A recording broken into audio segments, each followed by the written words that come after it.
selamat berjumpa lagi di acara Bincang Sehat live Instagram Rumah Sakit Dian Harapan. Sobat sehat dimanapun Anda berada, hari ini kita akan punya tema yang sangat menarik yaitu HIV/AIDS dan telah hadir bersama kita di sini narasumber kita Dr. Rindang Pribadi Marahaba. Beliau adalah Kepala Seksi HIV/AIDS dan PIMS Dinas Kesehatan Provinsi Papua, dan tentu saja sudah banyak sekali pengalaman beliau tentang HIV dan AIDS, terutama di Provinsi Papua ini. Selamat datang Dr. Rindang, terima kasih atas kedatangannya. Terima kasih Mas Yoko untuk penyambutan di pagi hari ini yang cukup bagi saya disambut di depan ya. Jadi biasanya kita masuk sendiri-sendiri ya. Sekarang disambut di halaman depan. Terima kasih Mas Yoko. Terima kasih dokter. Dokter, hari ini kita kan mau ngobrolin HIV/AIDS nih. Iya. Dan kita tahu Dokter Rindang ada di bidang ini, dan tentu saja kita sobat sehat di rumah juga berharap akan mendapatkan banyak informasi penting dan menarik tentang HIV/AIDS ini. Apa sih pentingnya kita tahu apa itu HIV/AIDS supaya sobat sehat di rumah juga dapat ilmu dengan menonton live Instagram kita hari ini, dokter? Ya, baik Mas Yoko. Sebenarnya kita ingin mengetahui apa itu HIV/AIDS. Sebenarnya bagi saya itu sebenarnya untuk sekarang kita udah terlambat ya. Artinya gini, penyakit ini udah lama ditemukan di Indonesia, terlebih kita yang ada di Papua. Penyakit ini udah ditemukan dari tahun 1992 di Kabupaten Merauke ya. 92 dokter. Iya. Kalau dilihat ini udah berapa tahun ya. Cuman ternyata dari hasil kunjungan kita ke kabupaten ataupun hasil kami bertanya kepada masyarakat di mana kalau kita ketemu ya, ternyata masih banyak yang memang belum paham atau belum tahu apa itu HIV, apa itu AIDS. Kadang mereka bisa menyamakan HIV/AIDS itu juga. Artinya gini, di masyarakat beredar informasi-informasi terkait HIV itu adalah penyakit kutukan, kemudian HIV itu adalah penyakit yang diguna-guna, kemudian pokoknya hal-hal itu yang mungkin kita boleh kembalikan informasi itu lebih jelas lagi gitu ya. Mudah-mudahan informasi hari ini bisa membantu sobat sehat dimanapun Anda berada, sehingga kita betul-betul paham betul ya apa itu HIV dan apa itu AIDS. Mungkin begitu Mas Yoko. Baik dokter, terima kasih. Jadi sobat sehat, Dokter Rindang akan memulai membagikan ilmunya tentang apa itu HIV. Semoga akan bermanfaat dan menambah wawasan kita semua, terutama soal pada topik kita hari ini yaitu HIV dan AIDS. Silakan Dokter Rindang. Terima kasih Mas Yoko. Sobat sehat di mana saja Anda berada, sebelum saya menyampaikan apa itu HIV dan apa itu AIDS ya, saya memastikan dulu sobat sehat saat ini pagi ini bangun dengan kekuatan tubuh yang diberkati oleh Tuhan, kemudian sangat merasa bahagia kalaupun beban pekerjaan yang kita pikul itu mungkin sangat berat. Nah, oke, untuk tidak berpanjang lebar, saya akan memulai ya, sobat sehat yang ada di rumah ataupun dimanapun berada. Apa itu HIV dan apa itu AIDS? Kita akan mulai. Nah, HIV adalah Human Immunodeficiency Virus atau virus yang menyebabkan kekebalan atau gangguan pada kekebalan tubuh kita ya. Kemudian AIDS adalah Acquired Immunodeficiency Syndrome. Jadi AIDS adalah kumpulan gejala dari akibat virus tadi. Jadi penurunan kekebalan tubuh ya. Memang kalau kita berbicara terkait HIV/AIDS ya, saat ini sobat sehat mereka sangat merasa bahwa itu adalah hal yang sama, tetapi kita sepakat HIV itu adalah virusnya dan AIDS itu adalah kumpulan dari gejala penyakit ya. Selanjutnya kita lihat HIV. HIV menyerang sistem kekebalan tubuh. Yang paling utama di sini adalah sel darah putih atau yang kita kenal limfosit ya. Kemudian HIV memiliki kemampuan untuk memperbanyak diri di dalam tubuh manusia. Nah, di sini ada gambaran ya, gambaran virus HIV itu seperti ini ya. Jadi kalau kita dalam 2 tahun terakhir ini ada satu virus yaitu virus corona, COVID. ya COVID ya. Memang kalau dilihat hampir-hampir mirip, tetapi kalau kita lihat di sini ya, sobat sehat, virus ini bagi saya pertama kali terjun di atau mulai pekerjaan di HIV, melihat virus ini sangat unik karena hanya dengan model virus seperti ini, tetapi dia bisa memperbanyak diri di dalam tubuh manusia ya, lewat bagaimana dia akan merusak sel darah putih dan akhirnya dia akan bisa membentuk virus yang baru ya. Selanjutnya kita mau lihat dulu bagaimana kira-kira prinsip penularan daripada HIV ini ya. Biasa kita kenal yang namanya ESE atau exit ya, kemudian survive, kemudian sufficient dan enter. Artinya gini, penularan ini tidak gampang ya, tidak gampang kalau tidak ada pintu masuk, gitu ya. Nah, selanjutnya survive itu berarti kondisi virusnya dalam HIV itu dalam kondisi hidup. Jadi virusnya hidup. Kemudian sufficient, virusnya dalam jumlah yang cukup banyak ya. Kemudian ada enter, akhirnya dia bisa masuk ke dalam tubuh manusia. Nah, HIV terdapat di mana aja ya? Dia bisa ada di darah, kemudian di cairan sperma, kemudian cairan vagina dan air susu ibu. Yang menjadi pertanyaan, apakah hanya 4 ya? Hanya 4 produk, mulai dari produk darah, kemudian cairan sperma, cairan vagina dan air susu ibu, virus HIV bisa hidup. Sebenarnya virus itu bisa ada juga di dalam cairan tubuh, tetapi yang paling banyak ada di 4 ini. Yang terbanyak ada di darah, kemudian ada di cairan sperma, cairan vagina dan air susu ibu. Konsentrasinya dok ya, kandungan virus tertingginya ya. Iya. Di darah ya. Yang paling banyak ada di darah. Nah, ada satu penelitian yang dilakukan untuk mencari tahu berapa jumlah partikel virus ya.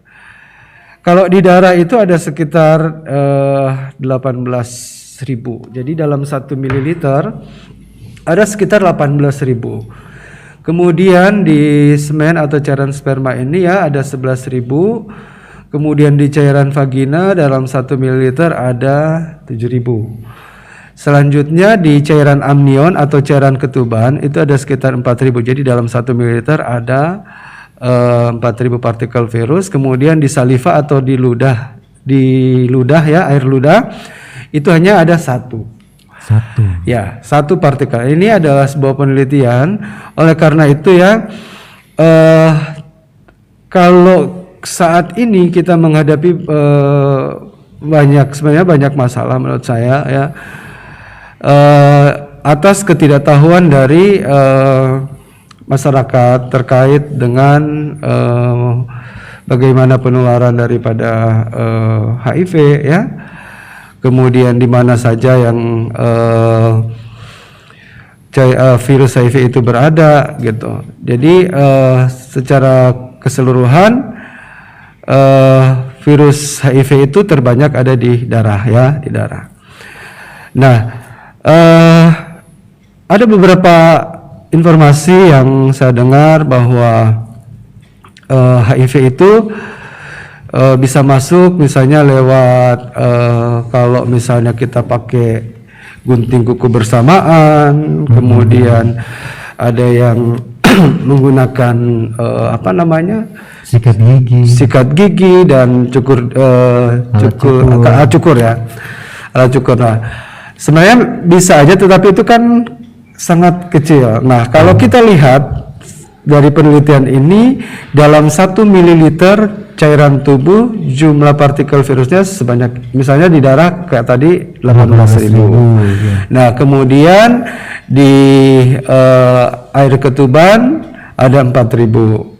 Kemudian di air liur atau air ludah itu cuma ada satu. Nah, yang menjadi perhatian bersama untuk teman-teman tenaga kesehatan khususnya yang bekerja di UGD ya. Kemudian yang bekerja di ruang bersalin, kamar operasi ya. Hanya sekarang prosedurnya sudah jelas. Kalau misalnya di UGD kita akan melakukan tindakan, berarti kita tetap lindungi diri kita ya. Kemudian kalau misalnya untuk di kamar operasi untuk melakukan operasi sudah ada prosedur bahwa pasien yang akan dioperasi itu akan dimintakan tes HIV terlebih dahulu. Kemudian untuk teman-teman yang ada di ruang bersalin, ini dua ya, dari cairan ketuban saja bisa dan darah bisa, ya. Oleh karena itu menjadi perhatian untuk teman-teman tenaga kesehatan tetap tingkatkan untuk universal precaution ya. Nah, selanjutnya penularannya seperti ini, sobat sehat. Jadi penularan HIV lewat hubungan seks yang tidak aman, baik yang hubungan seks secara heteroseksual ataupun homoseksual ya. Ini gambar ini hanya pemanis ya, supaya kelihatan tampilannya agak keren. Begitu Mas Yoko. Tetapi kita bisa ambil sebenarnya gambaran-gambaran yang ada di tampilan ini merupakan hal-hal yang memang terjadi. Ada terjadi dok ya. Ada ya. Nah, hubungan seks yang tidak aman di sini maksudnya yang pertama, saya ingin menekankan kepada adik-adik yang SMP, kemudian SMA ya. Ada waktunya untuk adik-adik bisa menikmati yang namanya seks ketika sudah berumah tangga dan sudah diteguhkan dalam pernikahan yang suci. Saya hanya mengingatkan itu untuk teman-teman adik-adik SMP dan SMA ya. Bahkan kalau yang kuliah, kalau memang bisa untuk istilahnya selesai dulu kuliah baru bisa menikah dan menikmati yang namanya seks. Katanya seks itu enak Mas Joko. Jadi saya harus mengingatkan jangan sampai kita terjebak. Oke ya. Sabar menunggu dok ya. Ada waktunya. Sobat sehat, sementara kita berjalan boleh mengajukan pertanyaan melalui live chat Instagram Rumah Sakit Dian Harapan.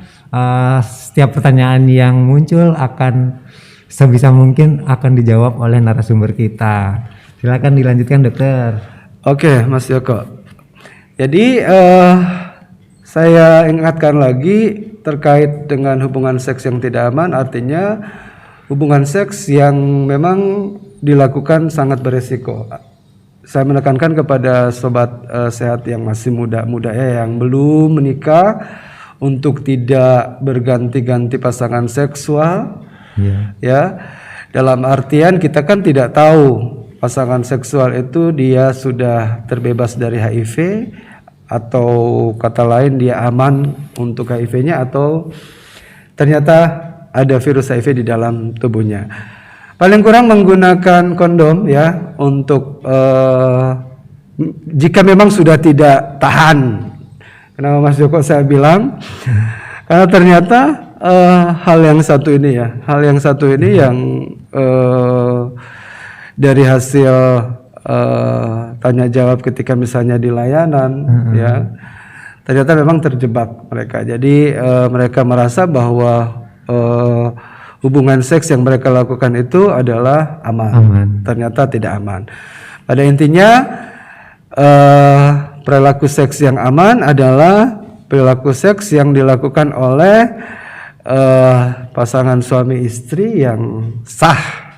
Artinya dilakukan dengan aman dan nyaman ya. Kemudian di sini ada homoseksual ya. Homoseksual kalau kita di Kota Jayapura agak lumayan banyak. Hanya saya mengingatkan, kami tidak akan terlalu mengintervensi terkait dengan orientasi seks dari sobat sehat. Hanya mengingatkan jika memang pernah melakukan hubungan seks beresiko untuk pasangan homoseksual, untuk sekiranya datang ke layanan untuk melakukan tes HIV gitu ya. Karena siapa yang mau tahu ya, karena HIV tidak bisa dilihat dengan kasat mata aja. Kemudian ada penularan bisa terjadi dari produk darah, lewat transfusi darah atau lewat jarum suntik yang tercemar. Kalau transfusi darah saya rasa ini dilakukan oleh layanan-layanan yang melakukan transfusi darah, tetapi saya harus menekankan di sini bahwa darah yang diambil itu memang akan di screening HIV, sehingga ketika ada yang membutuhkan darah itu aman karena itu sudah di screening. Bukan cuma HIV-nya, tetapi ada hepatitisnya dan sifilisnya juga ya. Kemudian kalau untuk jarum suntik yang tercemar yaitu biasa ya yang narkoba suntik. Tapi kalau di Jayapura masih kurang. Biasanya kasus-kasus yang masuk ke Jayapura adalah kasus impor dari Jawa atau dari luar Jawa juga ada gitu ya. Cuma hanya melanjutkan pengobatannya aja. Nah, yang banyak juga di kita adalah penularan dari ibu ke bayi ya, Mas Joko ya. Nah, yang perlu diingat bahwa penularan ini bisa terjadi pada saat kehamilan, pada saat melahirkan atau ketika menyusui. Nah, sedikit himbauan kepada sobat sehat di rumah atau di mana berada saat ini, mengingatkan terkait penularan dari ibu ke bayi. Kalau kita di program Dinas Kesehatan Provinsi yang sudah di breakdown ke Dinas Kesehatan Kabupaten Kota, kita mempunyai program pencegahan penularan HIV/AIDS dari ibu ke anak. Artinya kita mendeteksi secara dini sehingga bayi yang dilahirkan itu dia terbebas dari penularan HIV. Oleh karena itu saya ingin memberikan informasi ketika sobat sehat mungkin ada yang hamil dan pergi ke layanan dan mereka memintakan untuk tes HIV, sifilis dan hepatitis, itu adalah bentuk screening secara dini ya, supaya tidak terjadi keterlambatan. Nah, masih terkait dengan penularan ya, penularan HIV, saya boleh katakan bahwa penularan ini sangat mahal sebenarnya, jadi dia butuh proses. Kalau kita lihat tadi penularannya lewat hubungan seks ya, artinya secara kasar saya boleh bilang itu dicari. Iya. Benar ya Mas Joko? Ada usahanya dok ya. butuh usaha untuk mendapatkan untuk terinfeksi HIV. Karena apa? Biasanya ada yang bilang hilaf, bilang ada ya, kebanyakan sih hilaf. Kalau ada yang galau-galau, saya pikir atau hilaf atau misalnya banyak masalah, tapi terjunnya bukan di perilaku seks beresiko ya. Beresiko. Ngomong-ngomong penularan nih dokter, maaf saya potong. Ngomong-ngomong, mumpung kita pas lagi membahas penularan nih, ada sobat sehat yang bertanya. Ini dari Floren_Peter, izin bertanya, apakah pasangan suami istri yang positif HIV dapat menurunkan penyakitnya ke anaknya? Kemudian satu lagi dari _Eka Apri, izin, pernah menemukan pasien usia 20 tahun, awal mula melakukan pelacak medical check up lengkap dan ternyata dia mengidap HIV sudah hampir 6 tahun dan telah masuk stadium 3, padahal dari pihak keluarga dan pasien.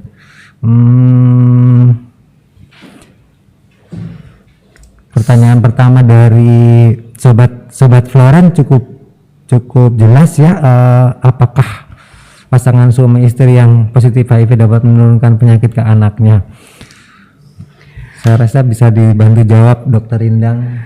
Baik, sebelum lanjut ya, saya ingin menjawab ya, ada pertanyaan tadi, apakah suami istri yang positif bisa menularkan ke anaknya ketika misalnya nanti dia hamil, ibunya hamil dan akhirnya mengandung. Maksudnya sebenarnya saya pilah ya. Jadi kalau misalnya suami istri ini belum diintervensi dengan pemberian ARV, Mas Joko, iya, pengobatan ya, 90% kemungkinan dia bisa tertular kepada bayinya. 90%, bahkan 100% ya. Wow. Kan tadi kita udah tahu tergantung dari jumlah virusnya. Hanya ini kan posisinya suami istri ini udah terinfeksi ya, betul. Terinfeksi. Mungkin memang mereka masih kelihatan sehat, tetapi virusnya sudah banyak. Tinggal istilahnya kapan daya tahan tubuh itu bisa turun, berarti mulai akan memunculkan gejala. Oleh karena itu, kalau tidak diintervensi dengan pemberian ARV, 90% bahkan 100% bayi itu akan terinfeksi. Tetapi kalau suami istri ini diintervensi dengan pemberian ARV, jadi ketika mereka mulai terinfeksi itu dan langsung diintervensi dengan ARV, jadi maksimal minum obat itu 12 bulan. Kalau dari 12 bulan mereka minum obat secara teratur dan misalnya jumlah virusnya sudah tidak terdeteksi, itu kemungkinan besar bayinya tidak akan aman terinfeksi. Ya. Itu yang sudah terjadi ya. Mas Yoga udah tahu ada beberapa kasus yang dari Rumah Sakit Tiwari ya. Jadi keuntungan kita di Jayapura, kita udah bisa langsung memeriksakan jumlah virus untuk pasien-pasien dengan HIV. Kemudian untuk bayinya juga 6-8 minggu ya Mas Yoko, kita bisa tahu status dari bayinya lewat pemeriksaan yang kita kenal PCR EID ya. Jadi kesimpulannya, suami istri yang HIV positif apakah bisa menularkan kepada bayinya?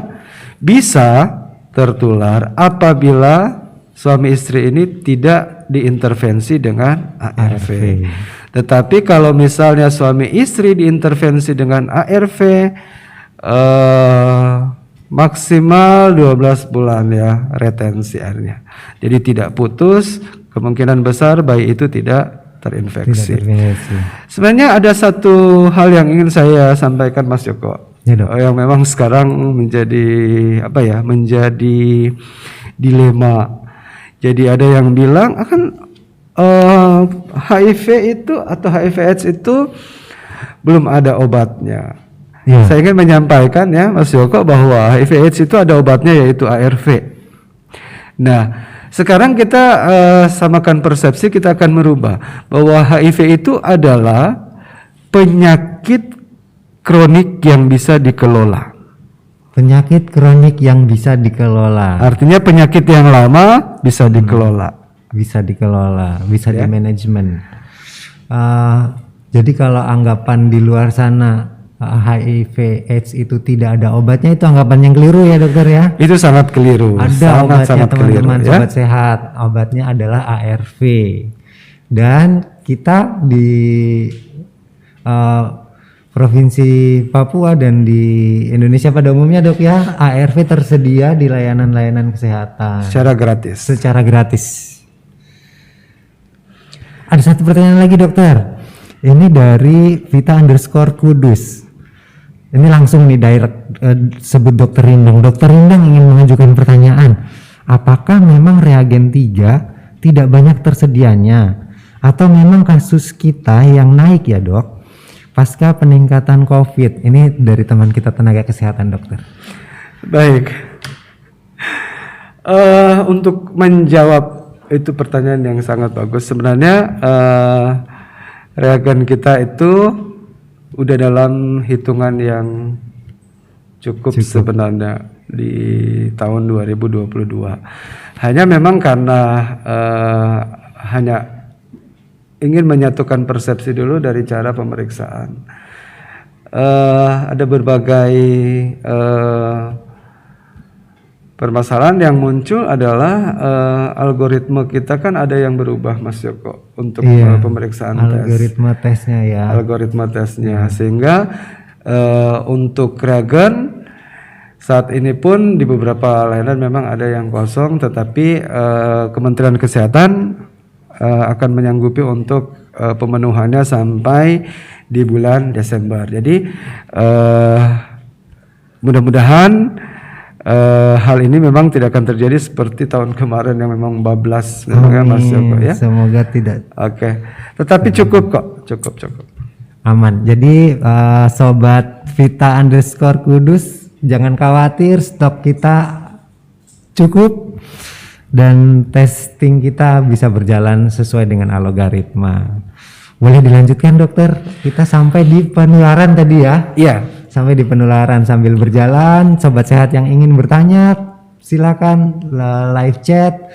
Nanti kita akan bahas satu persatu. Silakan dokter Indah. Baik, sobat sehat dimanapun Anda berada, kita lanjut ya. Jadi penularan HIV itu tadi kita bilang kan itu sebenarnya sangat mahal ya, butuh proses ya. Nanti kita bisa lihat nanti ada satu gambaran yang mulai virusnya masuk sampai dia bisa menjadi AIDS ya. Nah, yang penting di sini sebenarnya saya ingin menyampaikan bahwa HIV itu tidak ditularkan lewat istilahnya kita serumah dengan orang dengan HIV ya. Orang dengan HIV tinggal serumah. Jadi HIV itu kan tadi saya jelaskan dia tertular kalau berhubungan seks yang tidak aman. Artinya tidak menggunakan kondom. Ini dalam artian bagi yang belum menikah. Sekali lagi. Kalau yang sudah menikah berarti aman-aman saja kalau tidak menggunakan kondom. Yang penting itu adalah pasangannya sendiri yang sah.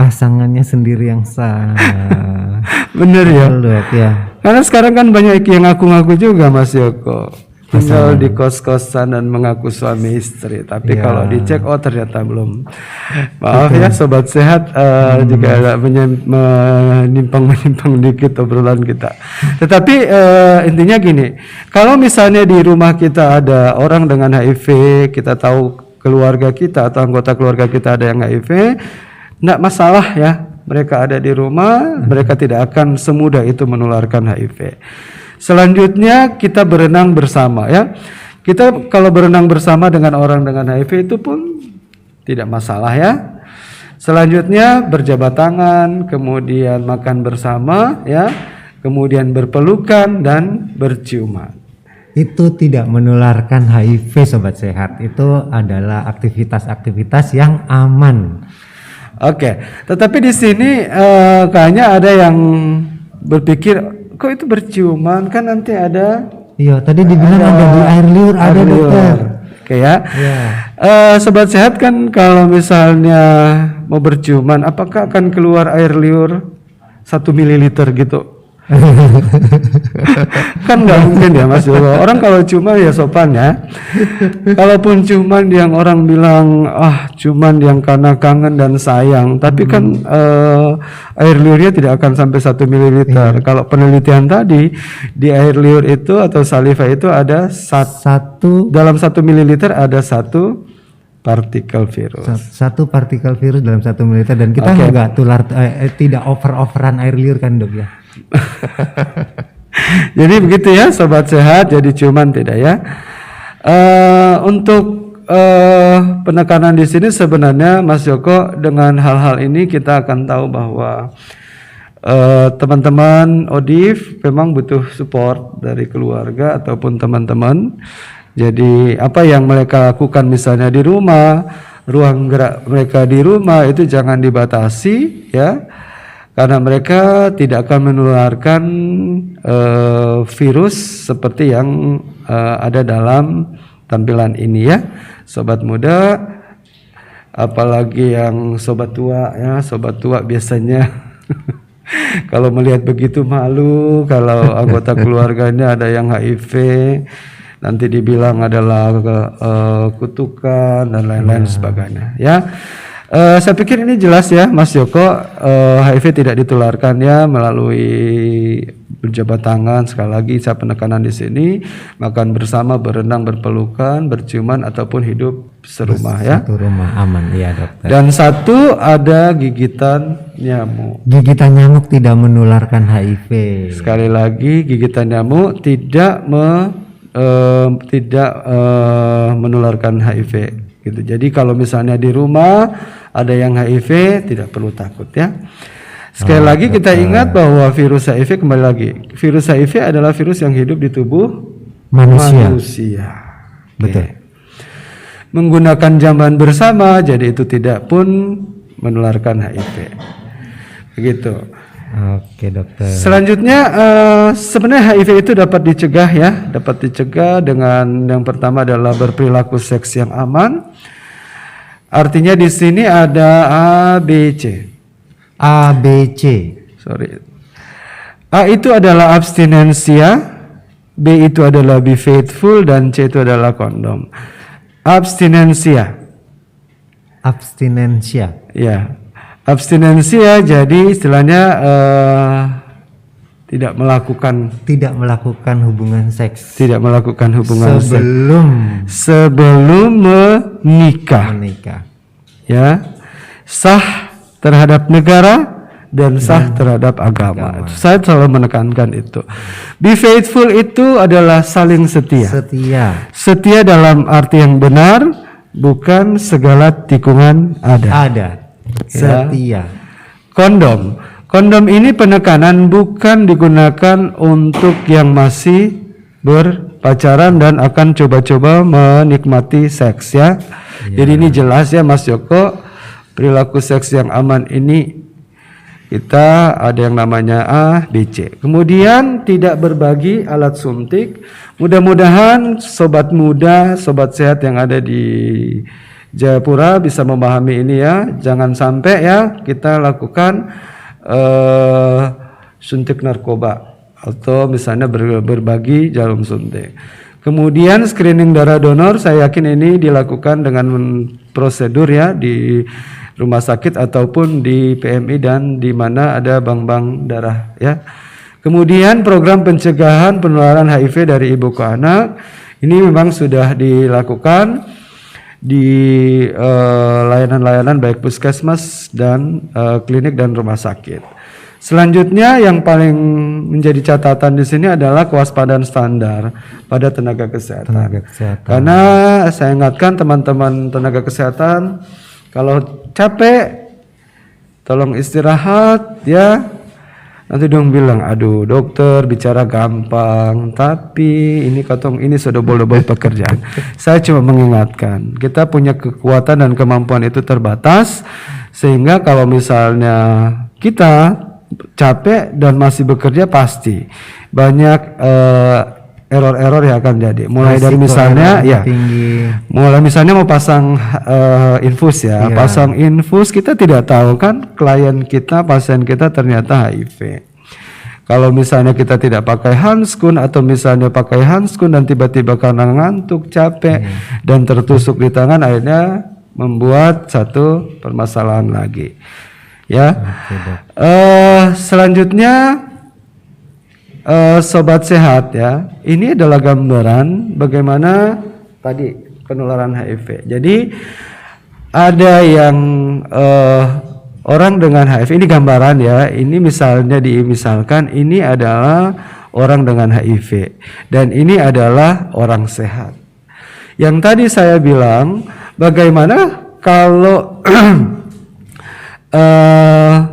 terjadi transmisi ya, akhirnya bisa memunculkan yang sehat menjadi HIV. Nah, ini Mas Joko dan sobat sehat, tadi saya bilang HIV tidak mudah menular. Cara penularannya terbatas ya. Kalau di Papua atau di Jayapura terbanyak dengan perilaku seks beresiko. Kemudian tapi ada juga karena dampak dari suami-suami yang kurang setia ya, yang masih jajan-jajan di luar, mulai rem-rem sudah tahu. Kemudian kasihan istri-istri ada setengah mati di rumah ya, jangan tambah bawa-bawa kado lagi ya. Kemudian yang perlu diingat bahwa HIV itu bisa dicegah, tadi sudah tahu pencegahannya. Kemudian yang perlu sobat muda, sobat sehat di rumah ingat, jika sekali tertular seumur hidup bisa menularkan. Satu kali tertular bisa menularkan selama seumur hidup. Oke, dokter ada beberapa pertanyaan lagi yang masuk ini dokter dari sobat Floren_Peter. Jadi penting sekali bagi pasangan yang hendak menikah perlu di screening untuk mengetahui status HIV-nya agar keturunannya bisa bebas dari penyakit HIV. Screening terhadap pasangan calon pengantin dokter. Iya, terima kasih untuk pertanyaan yang sangat bagus. Idealnya begitu ya, idealnya begitu. Hanya karena memang butuh kebijakan ataupun butuh aturan. Karena nantinya kan kasihan juga kalau misalnya calon pengantin misalnya yang laki-laki ternyata ada HIV, yang perempuan tidak. Nah pada saat misalnya konseling ya, terus terdeteksi si laki-laki HIV, akhirnya mereka tidak jadi menikah. Oleh karena itu memang untuk hal ini sementara kami di provinsi bagaimana untuk menyikapi itu, karena kami memang butuhkan satu kebijakan. Ada beberapa provinsi yang sudah melakukan itu karena mereka sudah punya dasar hukum yang kuat. Gitu. Jadi ketika misalnya pasangan catin akan dites HIV. Nah, bagi saya sih sebenarnya kalau ada yang sudah sempat melakukan itu terkait untuk pasangan mau menikah dan harus dites HIV, silakan saja. Yang penting kita memberikan konseling secara jelas. Iya, konseling jadi punya peran sangat penting di situ, Dok. Paling sangat penting itu adalah konseling, gitu. Jadi contoh gini Mas Joko, misalnya ditanyakan konseling kita akan memulai dengan sebelum menikah akan dilakukan tes HIV, apakah bersedia? Gitu kan, kalau memang mereka bersedia berarti apapun hasilnya mereka akan tanggung bersama gitu ya. Gitu. Hanya memang untuk catin calon menikah untuk konseling HIV belum banyak yang melaksanakan, tetapi ada juga yang melaksanakan. Cuma pada prinsipnya ketika misalnya kebijakan itu sudah ada, penekanannya adalah pada konseling ya. Jadi gitu. Kalau memang teman-teman atau tadi yang menanyakan itu silakan aja, yang penting konselingnya jelas. Jangan sampai tidak dikonseling baik, akan membuat pasangan itu berpisah, akhirnya cinta kandas di HIV. Itu dok. Betul sekali dok. Jadi konseling punya peran sangat penting, Sangat penting. dalam pemeriksaan tes HIV. Sobat Sehat juga perlu tahu Rumah Sakit Dian Harapan menyediakan loh layanan konseling tes HIV gratis. Kita juga punya pelayanan program pengobatan HIV, diberikan ARV secara gratis juga karena kita masih mendapat ikut dalam program penanggulangan HIV/AIDS dari Kementerian Kesehatan Republik Indonesia. Jadi teman-teman kalau ingin tes HIV, silakan datang ke Rumah Sakit Dian Harapan, kita melayani tes HIV secara gratis. Dokter, ada pertanyaan berikutnya. Apakah dari underscore Eka Apri, apakah naiknya stadium awal ke stadium lanjut memang berkisar dalam waktu 5 tahun? Ini nanya stadium nih dok. Dari stadium awal ke stadium lanjutannya itu memang apakah ada patokan waktunya tuh dok, 5 tahun gitu misalnya atau berapa tahun? Ya, pertanyaan yang bagus sekali. Jadi gini, pertanyaan itu kita lihat ini aja ya supaya pas. Ini cocok sekali pertanyaannya. Bisa kelihatan ya tampilan ini. Oke, jadi sebenarnya penularannya itu membutuhkan waktu. Tadi yang ditanyakan untuk stadiumnya ya. Jadi 3 sampai 10 minggu di sini. Kalau misalnya ada yang ternyata saya berhubungan seks beresiko dengan ternyata dia HIV. Jadi mereka akan cek ya, mereka akan cek. Itu jangan terburu-buru untuk cek tes HIV karena hasilnya akan negatif. Hanya yang kita tahu adalah periode jendela, masa di mana virus belum membentuk antibodi. Okay. Nah, biasanya nanti kalau di Papua ya, kebanyakan sih tes HIV, kapan hubungan seks terakhir misalnya ditanyakan, 1 tahun yang lalu, tiba-tiba agak cepat juga ya. Nah, kalau teori bilang ya 5 sampai 10 tahun dia memang bisa dengan HIV positif. Jadi kalau dari gambaran ini dia masih bisa jalan, masih bisa berolahraga, aktivitasnya masih bagus. Nah, dari 5 sampai 10 tahun ya, 1 sampai 2 tahun kemudian dia akan masuk ke yang namanya AIDS. AIDS yaitu kumpulan dari gejala. Jadi AIDS itu pun kalau misalnya stadium 1 itu baru ada yang kayak gejala penurunan berat badan tetapi tidak terlalu signifikan. Nah, untuk dia menjadi, tadi pertanyaannya dari stadium 1 ke stadium 2. Stadium lanjut. Mana ya? Apakah naiknya stadium awal ke tahap lanjut memang berkisar dalam waktu 5 tahun? Kalau dari penelitian demikian bisa sampai 5 sampai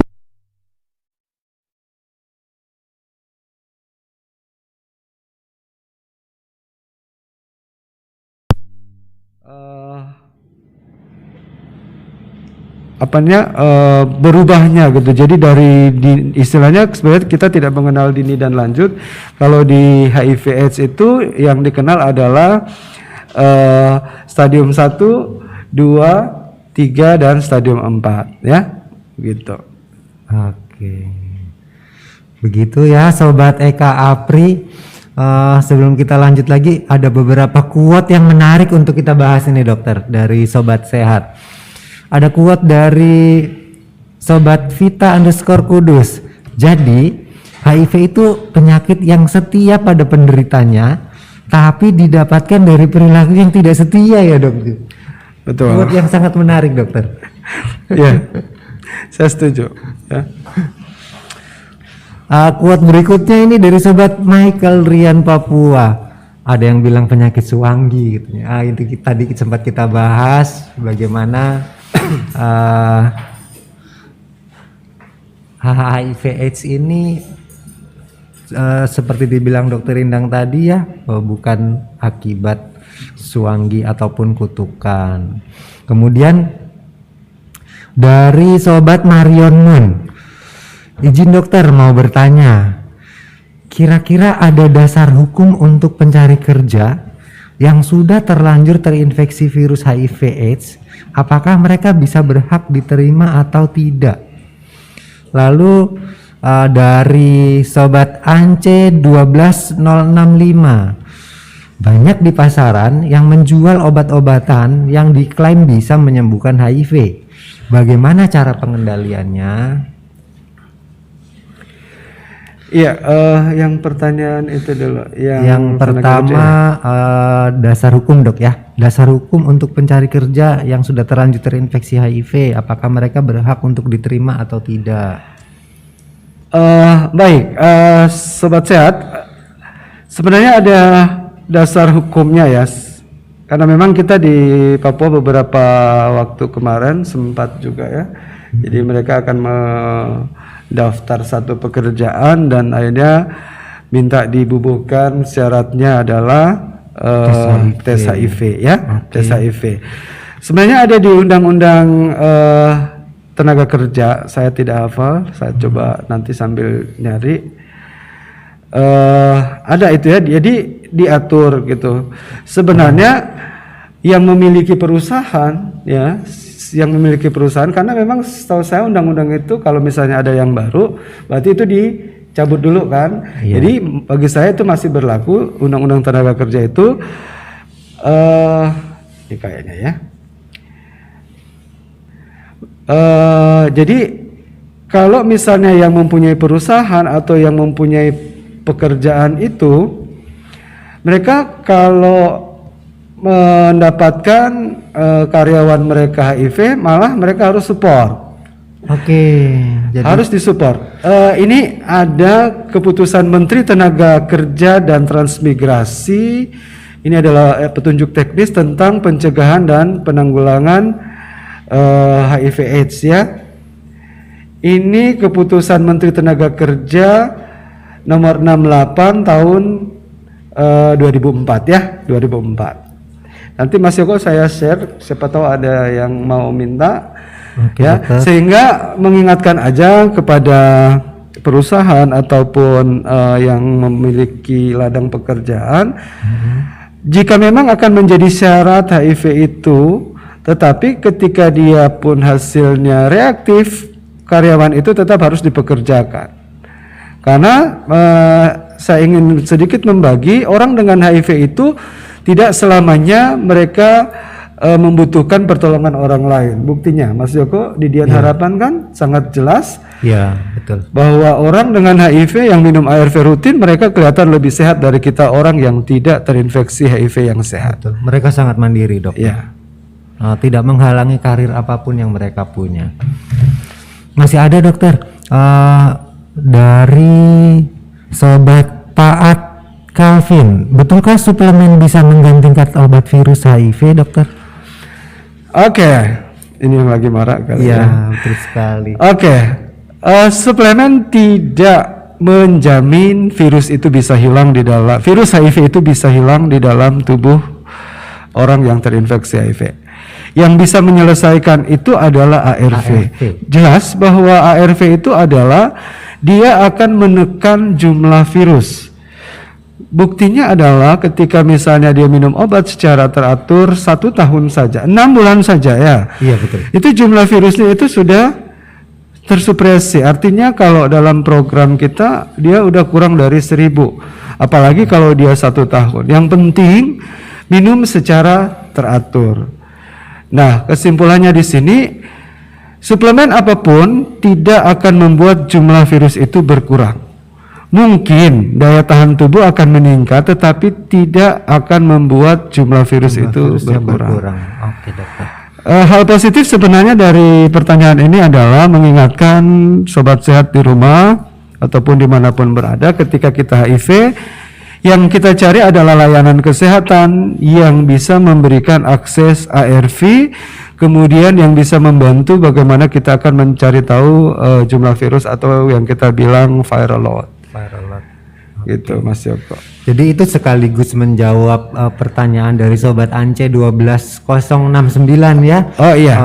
Obat-obatan yang diklaim bisa menyembuhkan. Iya, kalau kita kan di Papua tuh marak ya, buah merah, buah hitam, air doa, kemudian banyak hal.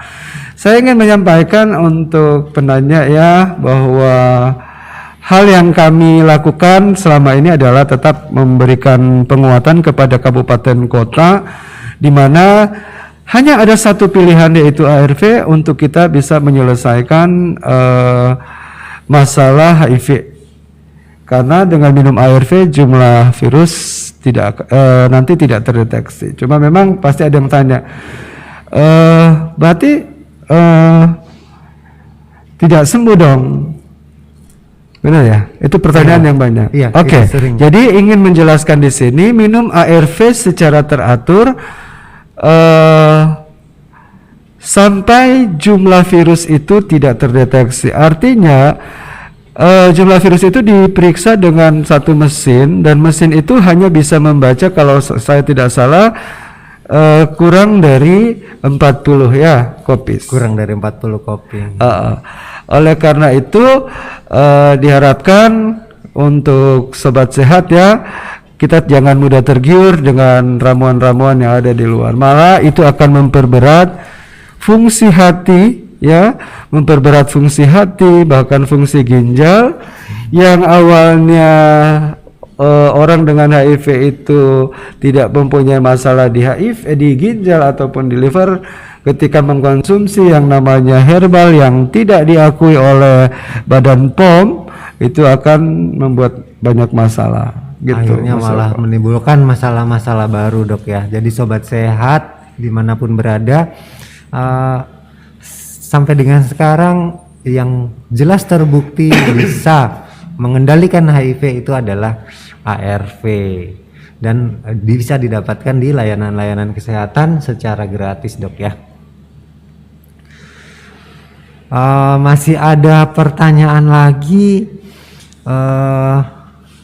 dari sobat sehat. Mungkin dengan durasi kita yang terbatas, tidak semua pertanyaan-pertanyaan bisa kita jawab, dokter ya.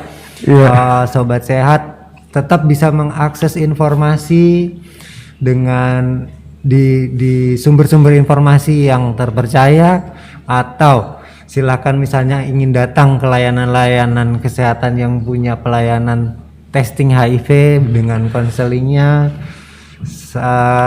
Kita di Rumah Sakit Dian Harapan punya layanan VCT yang menerima testing HIV dengan konseling dan juga dukungan pengobatannya, dokter. Iya.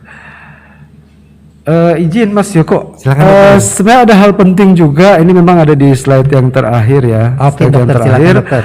Jadi untuk bagaimana kita akan mengetahui sebenarnya kita terinfeksi HIV. Jadi kita tidak boleh melihat orang, oh dia kurus, oh dia banyak jamur di mulut, oh dia diare sudah 1 bulan. Itu tidak menjadi dasar bahwa kita akan tentukan dia HIV. HIV bisa diketahui dengan yang namanya pemeriksaan tes HIV. Kalau yang baku secara nasional, bahkan kita di Papua dan di Jayapura, itu kita melakukan dengan yang namanya tes rapid HIV. Ada prosedur yang dilakukan. Jadi kita tes itu pun, reagen yang kita gunakan itu pun akurat karena sudah melalui uji mutu. Oleh karena itu sobat sehat, ketika mau mencari tempat layanan tes HIV, cari layanan-layanan yang memang benar-benar, bahkan boleh tanya uji pakai reagen apa, emang itu sehingga benar-benar hasil yang keluar misalnya di HIV positif diyakini oleh klien, ataupun bisa dipertanggungjawabkan. Karena banyak sekarang sobat sehat yang misalnya tes HIV dan HIV positif, mereka merasa bahwa itu mereka tidak HIV. Akhirnya keliaran, menularkan ke sana kemari ya. Itu yang penting. Jadi kita tidak bisa melihat dengan kasat mata, tetapi kita harus bisa mengetahui status HIV itu dengan pemeriksaan tes HIV. Sobat sehat, selain di Rumah Sakit Dian Harapan, sebenarnya ada layanan-layanan lain yang bisa melakukan layanan tes HIV ya, bisa ke puskesmas juga. Kalau sobat sehat selalu merindukan layanan Rumah Sakit Dian Harapan, ya monggo ya. Mas Yoko pun yang bekerja di layanan tes HIV di Rumah Sakit Dian Harapan itu orangnya welcome ya. Sama petugas-petugas yang lain juga welcome. Jadi silakan di mana Anda nyaman ya, Anda nyaman. Cuma ajakan saya jangan kau takut tes HIV ya. Jangan takut tes HIV. Jangan takut tes HIV. Ketika memang sering melakukan perilaku seks beresiko. Ya, mungkin itu Mas Yoko karena memang kita dibatasi oleh waktu. Durasi kita terbatas. Tetapi untuk saya, Mas Yoko dan tim kami yang ada di Dinas Kesehatan Provinsi, welcome. Siapa yang akan mengajukan pertanyaan ataupun mungkin ada yang pengen secara langsung bertemu dengan kami. Sekaligus saya menyampaikan bahwa kami berkantor di Dinas Kesehatan Provinsi Papua di Balai AIDS, Tuberkulosis, Malaria ya. Mungkin itu, terima kasih waktu yang diberikan Mas Yoko, dan mohon maaf jika ada pertanyaan-pertanyaan yang belum sempat terjawab ya. Mudah-mudahan di lain waktu kita boleh ada pada channel yang sama di Instagram Rumah Sakit Dian Harapan. Demikian Mas Yoko, terima kasih sekali lagi untuk manajemen Rumah Sakit Dian Harapan untuk waktu yang diberikan bagi saya ya, untuk menyampaikan informasi terkait HIV AIDS. Terima kasih.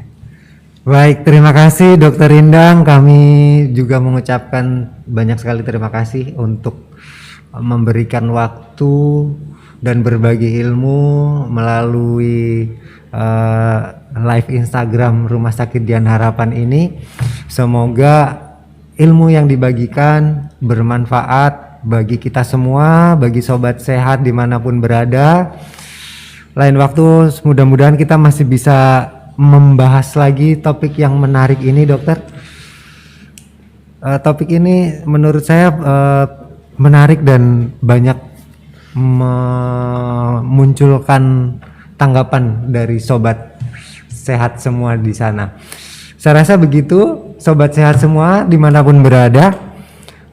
Kita sudahi live Instagram dengan tema HIV AIDS hari ini. Sampai jumpa lagi pada live Instagram Bincang Sehat Rumah Sakit Dian Harapan episode berikutnya. Selamat siang.